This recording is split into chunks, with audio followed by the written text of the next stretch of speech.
आदाब, इस्तकबाल है। मैं हूं आपके साथ अबू हुरैरा। अब से कुछ घंटों में मुल्क की 5 रियासतों के नताइज का ऐलान होगा। इन नताइज पर अवाम और सियासी जमातों की नजरें टिकी हुई हैं। खासकर उत्तर प्रदेश के नताइज को लेकर अवाम में जहां काफी तजस्सुस है, तो वहीं सियासी जमातों को अवाम के फैसले का बेसब्री से इंतजार है। इससे पहले एग्जिट पोल्स को देखें तो यूपी में एक बार फिर योगी सरकार बनती दिख रही है। पंजाब में बड़ा बदलाव दिख रहा है, तो उधर उत्तराखंड, गोवा में सख्त मुकाबला है। लेकिन एग्जिट पोल्स के बाद अब बारी अवाम के फैसले की है। अब से कुछ घंटों के बाद दूध का दूध और पानी का पानी होगा, यानी तस्वीर बिल्कुल साफ हो जाएगी कि नतीजे किसके हक में आएंगे। और इसी पर हम चर्चा करेंगे। बहुत खास मेहमान मेरे साथ जुड़े हुए हैं। बहुत जल्दी अपने मेहमानों का आपसे तारुफ करा देता हूं। मेरे साथ विंग कमांडर अनुमा आचार्य जी, रिटायर्ड, जो कि कांग्रेस तर्जुमान है, मेरे साथ इस वक्त डिबेट में जुड़ी हुई हैं। अनुमा आचार्य जी, आपका बहुत इस्तकबाल है न्यूज़ 18 उर्दू में। मेरे साथ एक और बहुत खास मेहमान एडवोकेट आदिल हसन आजाद साहब, ऑल इंडिया मजलिस इत्तेहादुल मुस्लिमीन के यूथ प्रेसिडेंट हैं, वो भी इस वक्त मेरे साथ डिबेट में जुड़े हुए हैं। आदिल हसन आजाद साहब, आपका भी बहुत इस्तकबाल है न्यूज़ 18 उर्दू में। कुछ देर में मेरे साथ समाजवादी पार्टी और बीजेपी के लीडर भी इस डिबेट का हिस्सा होंगे। मैं अनुमा आचार्य जी, आपसे ही शुरुआत करना चाहूंगा।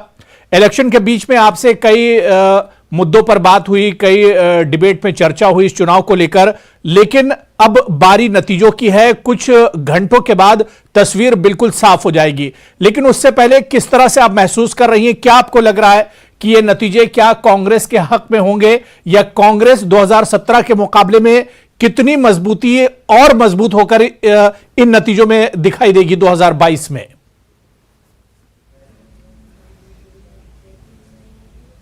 देखिए, ये मेरा व्यक्तिगत तौर पे मानना है अबू जी कि कांग्रेस कम से कम 3 राज्यों में सरकार बनाएगी और चौथे राज्य में भी मेजॉरिटी में होगी। वो सरकार किस तरह से बनेगी वो भी देखना होगा। और एक और राज्य में कांग्रेस अपना जो पुराना परफॉर्मेंस है उससे बहुत अच्छा प्रदर्शन करेगी। और जो ग्राउंड रियलिटीज हैं उसको देखें तो ये दिखता है।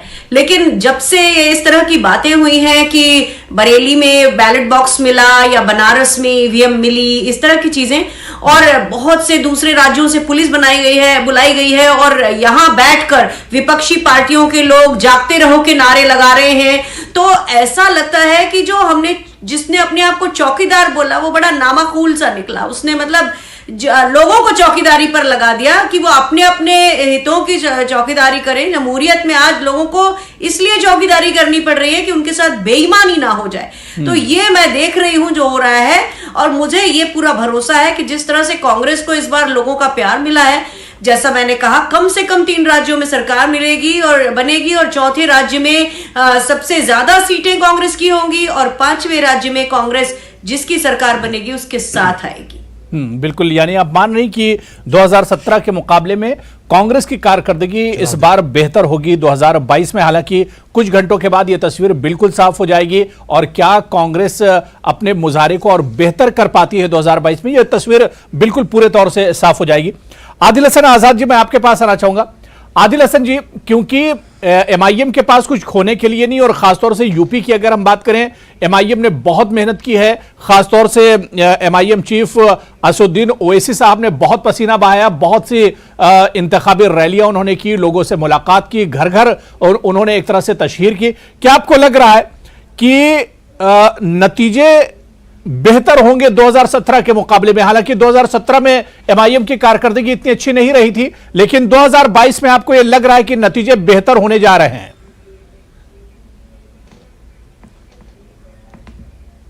जैसा कि आपने देखा कि बैरिस्टर असदुद्दीन ओवैसी साहब ने गाजियाबाद से गाजीपुर तक ऐसा कोई जगह नहीं, ऐसा कोई जिला नहीं जो बैरिस्टर साहब गए, और आवाम ने इतनी मोहब्बत दी, उन पर जानलेवा हमला हुआ भी, तब भी वो आवाम के बीच डटे रहे और आवाम के बीच उनकी आवाज उठाते रहे। बेरोजगारी का मुद्दा हो, महंगाई का मुद्दा हो, ठोक दो की राजनीति का मुद्दा हो, सीए का मुद्दा हो, जबरदस्ती इन्होंने जो नोटिस जारी का मुद्दा हो, ऐसा कोई मुद्दा नहीं है जिसपे बैरिस्टर असदुद्दीन ओवैसी साहब ने आवाम को बेदार नहीं किया हो। और आवाम ने भी बहुत मोहब्बत दिया। हमें उम्मीद है इंशाल्लाह बिहार से अच्छी कामयाबी मिलेगी।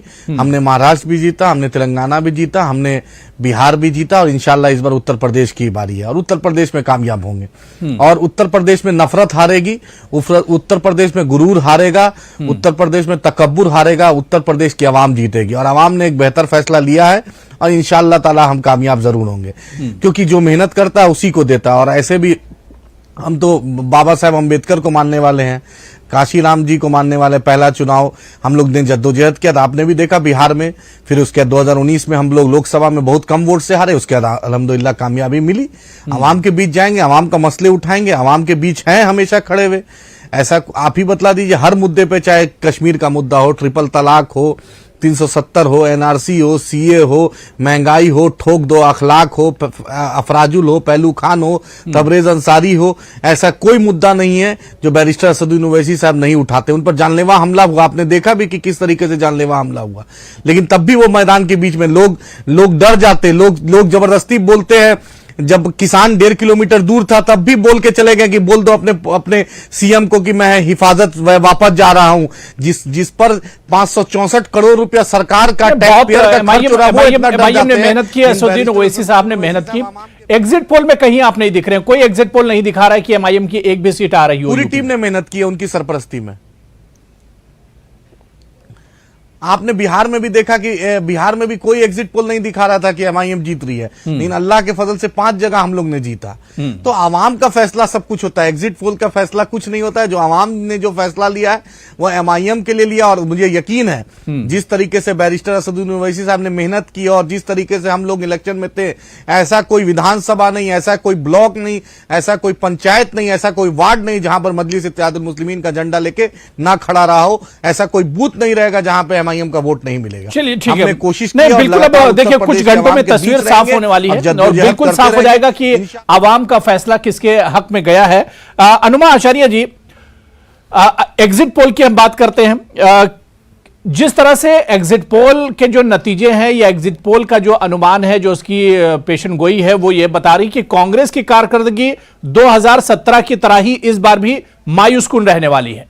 इन एग्जिट पोल को कितना आप मानती हैं? इसका जो सैंपल है उसे किस तरह से आप देखती है?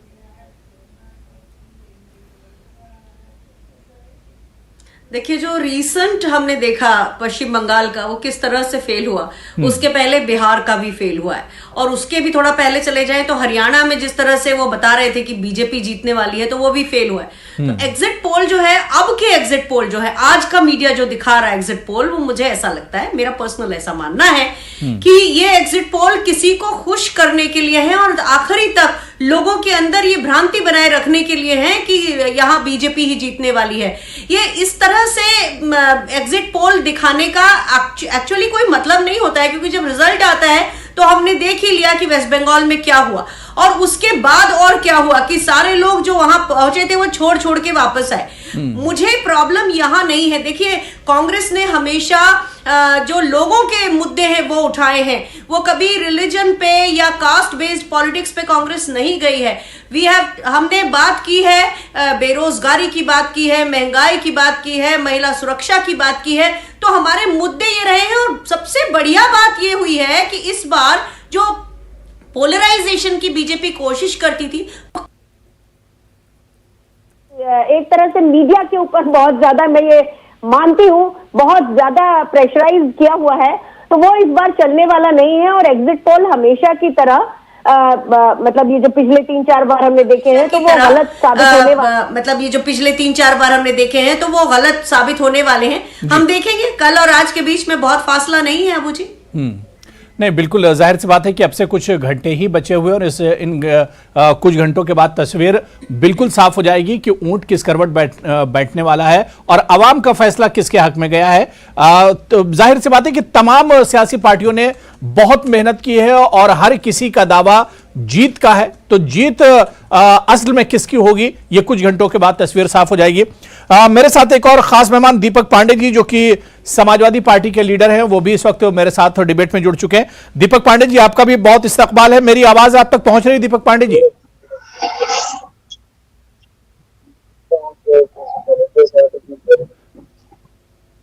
दीपक जी, मुझे सुन पा रहे हैं?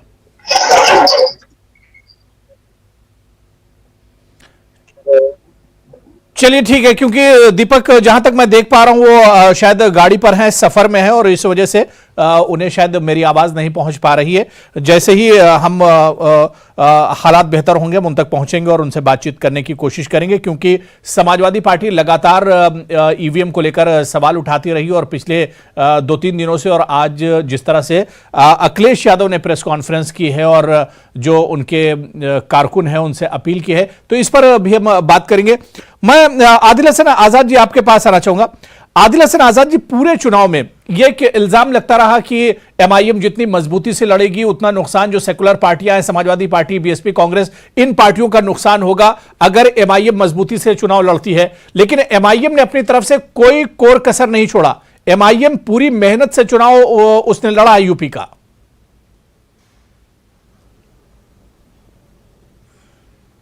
जी बेशक हम चुनाव लड़े हैं और इलेक्शन कमीशन ऑफ इंडिया में रजिस्टर्ड है। एमआईएम को भी इख्तियार है उत्तर प्रदेश में चुनाव लड़ने का। जिस तरीके से आपने देखा कि कांग्रेस का क्या तेलंगाना में हाल है, भाजपा का तेलंगाना में, केरला में क्या हाल है, तब भी जाके भाजपा 0 पे रहती है, तब भी जाके केरला में चुनाव लड़ती है। हम चुनाव लड़े क्योंकि हमने देखा कि सीए के प्रोटेस्ट में, मुसलमानों के मुद्दे पर, दलितों के मुद्दे पर अखिलेश यादव कभी दिखे नहीं। आप ही देखिए कि अल्ताफ को कासगंज में मारा गया, कहां थे अखिलेश यादव? एनआरसी सीए के प्रोटेस्ट में कहां थे अखिलेश यादव? आप बुझिए कि गुप्ता जी का गोरखपुर में होता है, अखिलेश जी 25 लाख रुपए का चेक लेके चले जाते हैं, लेकिन अल्ताफ के लिए कभी अखिलेश जी के मुंह में बोली नहीं निकली, उनके लिए हमदर्दी नहीं होती है। मेरे मुद्दे जो है यूएपीए एक्ट के तहत, यही समाजवादी पार्टी साथ में थी अखिलेश यादव के। माइनॉरिटी इशू, मुसलमानों के मुद्दे पर कब अखिलेश यादव बोलेंगे? अगर आप नहीं बोलिएगा तो आपको हम क्यों, उससे तो हम अपनी नुमाइंदगी करेंगे। आज आप बिहार में देख लीजिए, एमआईएम के 5 एमएलए अल्हम्दुलिल्लाह हर मुद्दा, चाहे सीमांचल का हो या बिहार के मुख्तलिफ दूसरे भी जिला का हो, एमआईएम मजबूती से उठाती है। आपने देखा जदयू के लीडर को जिंदा जला दिया गया, मार दिया गया, खलील रिजवी साहब को समस्तीपुर में। एमआईएम ने विधानसभा में और विधानसभा के बाहर भी मुद्दा उठाया। एमआईएम एक लीडरशिप देने आई है। एमआईएम सिर्फ एक पर्टिकुलर रीजन या एक कास्ट के लिए एमआईएम इंसाफ की बात करती है, वही बैरिस्टर असदुद्दीन ओवैसी साहब का पैगाम है। हम चाहते हैं कि अपनी आवाम की आवाज उठाएं, अपने लोगों की आवाज उठाएं। एमआईएम यही चाहते। सीमांचल के साथ सौतेला व्यवहार हुआ, आज एमआईएम आवाज उठा रही है। एएमयू किशनगंज नहीं बन पाया है, एमआईएम आवाज उठाएगी और उठा रही है, जद्दोजहद कर रही है। मेरा काम है जद्दोजहद करना। आपने देखा कि उत्तर प्रदेश में मुसलमानों के हक में कोई पार्टी बोलना नहीं चाहती है, एक जरा उसका पुरसा हाल लेना नहीं चाहती है। एमआईएम का एक फर्ज है, एमआईएम एक चाहती है कि मुसलमानों को भी हिस्सेदारी मिले। राजभर को मिल सकता है, पासवान बिरादरी को मिल सकता है, मांझी बिरादरी को मिल सकता है, यादव बिरादरी को मिल सकता है। तो 20% उत्तर प्रदेश में मुसलमान है, उसको कब इंसाफ मिलेगा, उसको कब क़यादत मिलेगी? एमआईएम का एक ही एजेंडा है, बिल्कुल। एमआईएम के इस एजेंडे पर आवाम ने कितना भरोसा किया और खासतौर से मुसलमानों ने कितना भरोसा किया, इसकी तस्वीर भी कुछ घंटों के बाद आदिल हसन आजाद साहब साफ हो जाएगी कि कितना भरोसा असदुद्दीन ओवैसी साहब पर और एमआईएम पर यूपी के लोगों ने किया और यूपी के खासतौर से मुसलमानों ने किया है। यह तस्वीर भी कुछ घंटों में साफ हो जाएगी। एक और खास मेहमान सैयद यासिर जिलानी साहब, बीजेपी के स्पोक्स पर्सन है, वो भी मेरे साथ डिबेट में जुड़ चुके हैं। यासिर जिलानी साहब, आपका भी बहुत इस्तकबाल है न्यूज 18 उर्दू में। यासिर जिलानी जी, कुछ घंटों के बाद तस्वीर बिल्कुल साफ होने जा रही है, लेकिन हम देख रहे हैं कि एग्जिट पोल के बाद अपोजिशन में एक बेचैनी सी है। लेकिन इन कुछ घंटों से पहले अगर बीजेपी की बात करते हैं, आप लोगों की हम बात करते हैं, कैसा महसूस कर रहे हैं, क्या लग रहा है? क्योंकि एग्जिट पोल इससे पहले भी कई बार गलत साबित हो चुके हैं।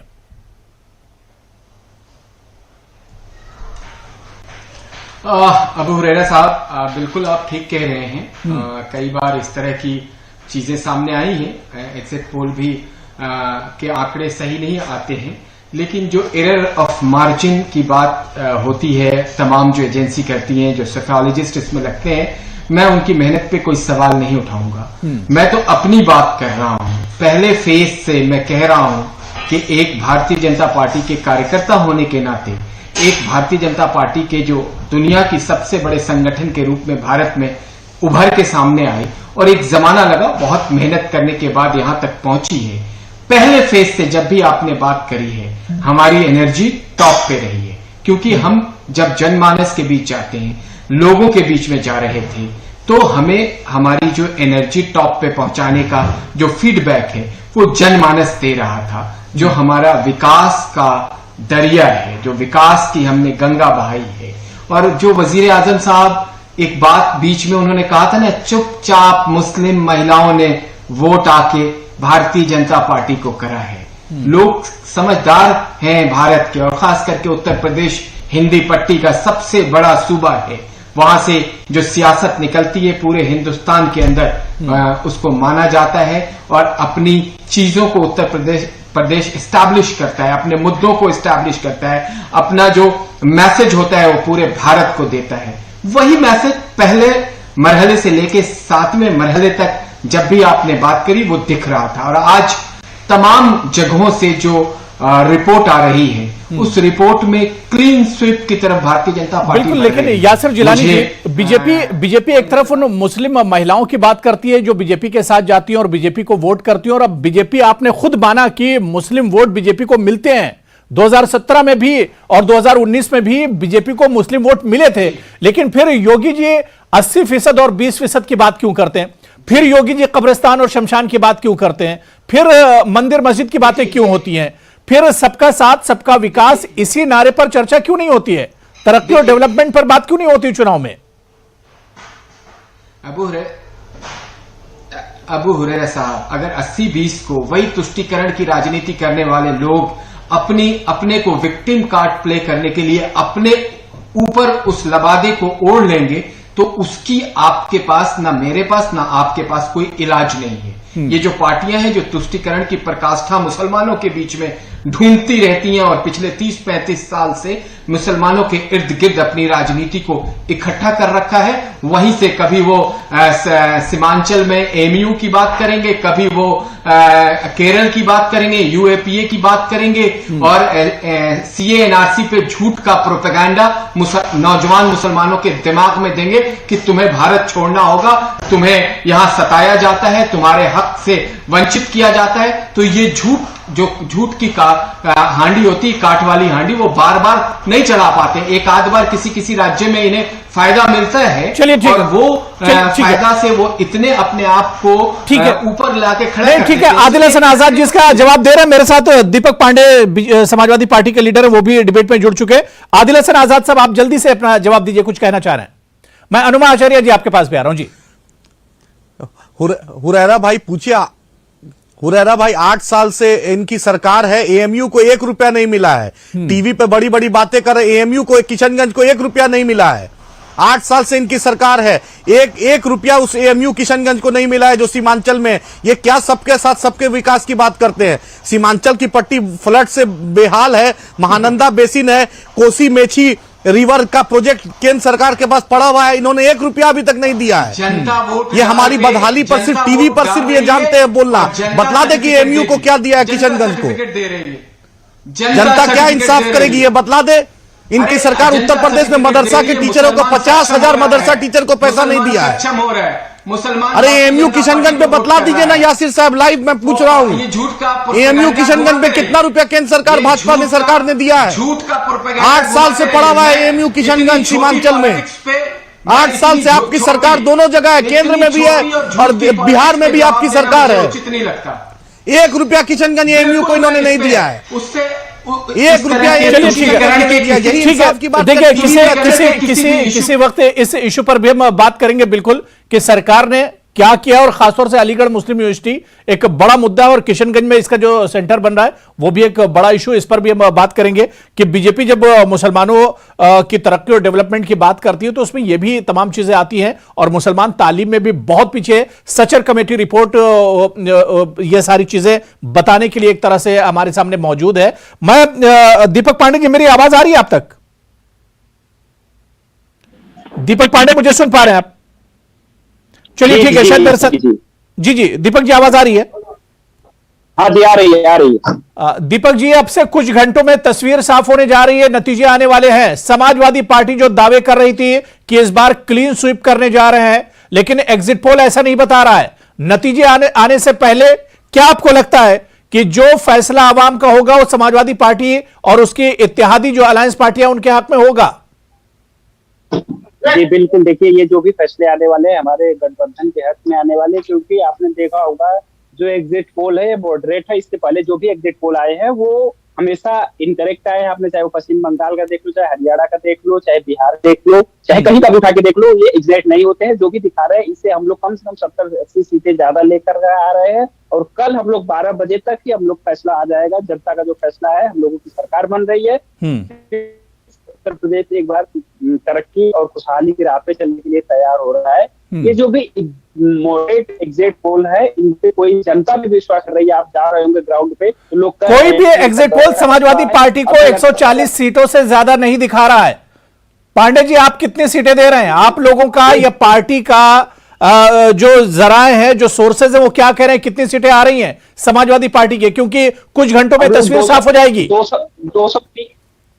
230 से 250 के बीच में हमारा 230 से 250 के बीच में हम लोग पार्टी का इंटरनल सर्वे, हम लोगों की उम्मीदें हम लोग बात कर रहे हैं। और कल 12 बजे तक 230 का आंकड़ा हम लोग। चलिए ठीक है, कल आप नहीं, बिल्कुल कुछ घंटों के बाद जब ये नतीजे आएंगे तो इस पर हम बात करेंगे। मैं अनुमा आचार्य जी, कांग्रेस की जो तस्वीर एग्जिट पोल में दिख रही है मायूस कुन है, लेकिन आपके पार्टी के सोर्सेस क्या कुछ कह रहे हैं? कितनी सीटें अनुमान लगाया जा रहा है आपके यहां की आएंगी?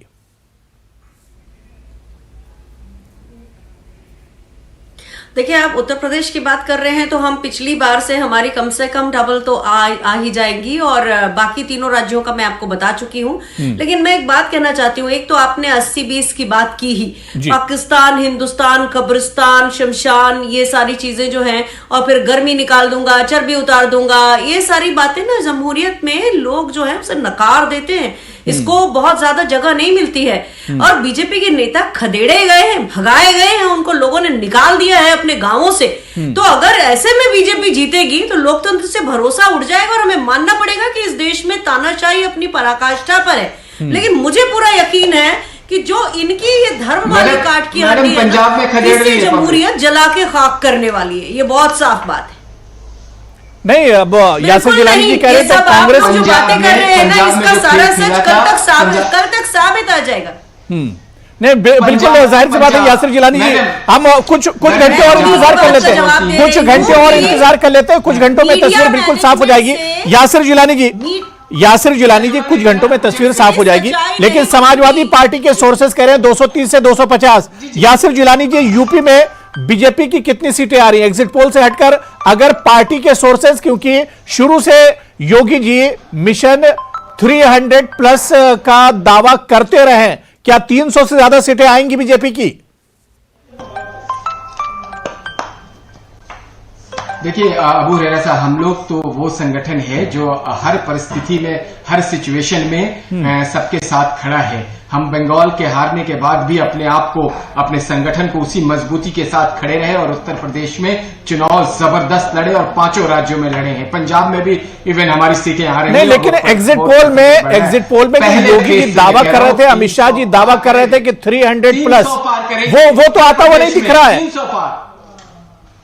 300 पार पहले फेज में अबू हुरैरा साहब, मैंने आपको 300 कहा था, आज भी मैं 300 कह रहा हूं। कल किसी तरह का एक आध लाइन इधर उधर हुआ, फिर भी आपसे आके बैठ के बात करेंगे, और अगर कोई कमी रहेगी उस पर भी चर्चा करेंगे, और जो हमारा अनुमान आ रहा है अगर उस पर हम सही खरे उतरते हैं, चलिए ठीक है। भारतीय आदिल हसन आजाद जी, एमआईएम तकरीबन 100 सीटों पर चुनाव लड़ी है। कितनी सीटें पार्टी सोर्सेज आपके कह रहे हैं कि मिलेंगी? एग्जिट पोल में तो एमआईएम कहीं नहीं है, लेकिन पार्टी के जो सोर्सेज होंगे, मुबारकपुर सीट पर मुकाबला एमआईएम के लिए बड़ा शानदार माना जा रहा है, जहां से गुड्डू जमाली आपके उम्मीदवार हैं। इसके अलावा मुरादाबाद में कहा जा रहा है कि एमआईएम बहुत मजबूती से चुनाव लड़ी है। तो पार्टी के सोर्सेज क्या कह रहे हैं? कितनी सीटें एमआईएम की आ रही हैं? मुबारकपुर है जी, मुबारकपुर है, उतरौला है, कंदेली है, क्या कहते हैं आपका मुरादाबाद, आपने कहा सहारनपुर देहात है, आपका साहिबाबाद है, आपके जो पूरे जो वेस्टर्न यूपी में 3-4 सीटें हैं जिसमें अच्छे से एमआईएम मजबूती से चुनाव लड़ी है। संभल है, बिजनौर में है, हम संभल बिजनौर भी आप जोड़ लीजिए। और उसके आपके पार्टी ने कुछ आंकड़ा जोड़ा होगा, अच्छा परफॉर्मेंस इंशाल्लाह रहेगा। 4, 5, 7, 10 सीटें आपकी पार्टी ने कुछ सोर्सेज आपके बता रहे होंगे। जनता के हमने बिहार से अच्छा रिजल्ट रहेगा इंशाअल्लाह ताला। और उत्तर प्रदेश में भी मजलिस इत्तेहादुल मुस्लिमीन उस उत्तर प्रदेश की असेंबली में चलिए इंशाअल्लाह बिल्कुल। मजलिस तो आवाम के इत्तेहादुल फैसले को अब कुछ घंटे और बाकी रह गए और न्यूज 18 उर्दू हमेशा की तरह सबसे तेज और सबसे दुरुस्त नतीजे अपने नाजरीन तक पहुंचाएगा। कुछ घंटों का और इंतजार करना और उसके बाद दूध का दूध और पानी का पानी होगा और देखना बहुत अहम होगा कि आवाम ने किसके दावों पर और किसके नारों पर ज्यादा भरोसा किया है। फिलहाल बुलेटिन में इतना ही। तमाम मेहमानों का बहुत बहुत शुक्रिया। आदाब।